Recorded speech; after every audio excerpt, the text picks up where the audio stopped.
Mes chers compatriotes, vaillant peuple congolais, je vous souhaite, à l'occasion de l'année 2017 qui s'ouvre, mes vœux les plus chaleureux de bonheur et de santé. L'année 2016 restera comme une page sombre pour tous les démocrates et les républicains congolais. Un référendum illégal, une présidentielle falsifiée, une nouvelle guerre contre nos compatriotes du pôle. 3 drames générés par des institutions publiques illégitimes. Notre pays dépérit.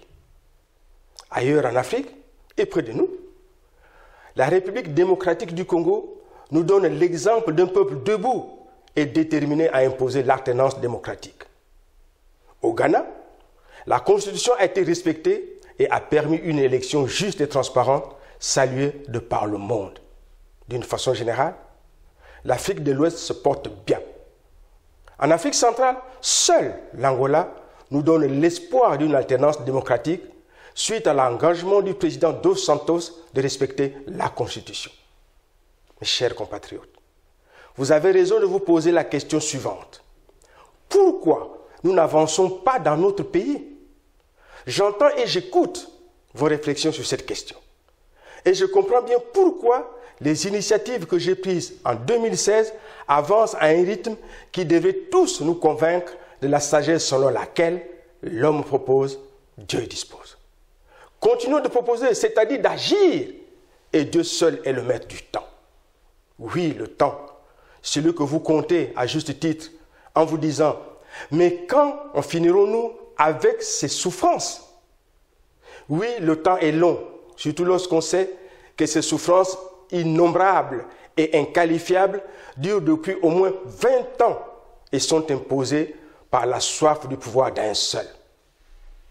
Oui, tant que le tyran restera au pouvoir, les souffrances des Congolais continueront.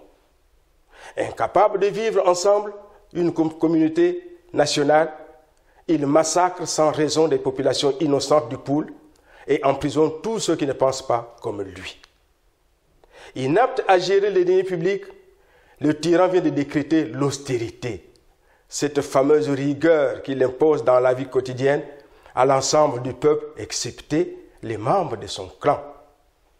Chers compatriotes, la baisse du prix du baril de pétrole ne peut être qu'un grossier prétexte pour justifier l'austérité. Grâce au contrat de partage de production que j'avais initié lorsque j'étais aux responsabilités en 1995, jamais notre pays n'a eu autant d'argent sur la période allant de 2009 à 2014. Et pourtant, jamais les inégalités n'ont été aussi fortes entre une oligarchie prédatrice d'un côté et de l'autre côté, les pauvres des villes et du monde rural. Jamais notre pays n'a été aussi mal gouverné et n'a connu une incertitude institutionnelle aussi grande que celle que fait peser aujourd'hui le tyran avec son forcing pour organiser les élections et faire valider sa prétendue nouvelle république et avec le nombre sans précédent de prisonniers politiques qui croupissent dans les maisons d'arrêt. Je dois ici affirmer mon appel au boycott des élections législatives et locales que voudrait organiser un pouvoir illégitime. Je dois aussi affirmer mon engagement afin de faire avancer la cause de la libération des prisonniers politiques. Parmi ceux-ci, Jean-Marie Michel Mokoko, qui est un symbole de ceux qui ne reconnaissent pas Denis Sassou Nguesso comme président élu de notre pays.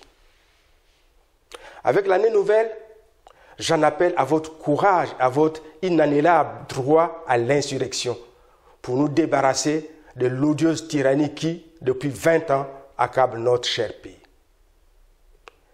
L'année 2017 doit être aussi celle d'un nouveau rassemblement. En effet, il faut que les forces vives du Congo réalisent enfin le grand rassemblement qui fera avancer notre cause commune pour laquelle de nombreux compatriotes sont morts au front en septembre et octobre 2015, ainsi qu'en mars et avril 2016. Des morts que l'on compte encore dans divers coins du pays, tout particulièrement dans le département du Pôle. Mes chers compatriotes, notre jeunesse a soif de liberté, d'unité, de progrès. Nos jeunes sont debout, partout, dans la diaspora comme au pays, pour faire échec au tyran et à son système. Peuple congolais, il y a une seule vérité et elle est bonne à dire. Soyons rassemblés et toujours debout, nous vaincrons la tyrannie. Totelama, tolembate, betutelama, ntangu mefwana. Vive la République, vive le Congo.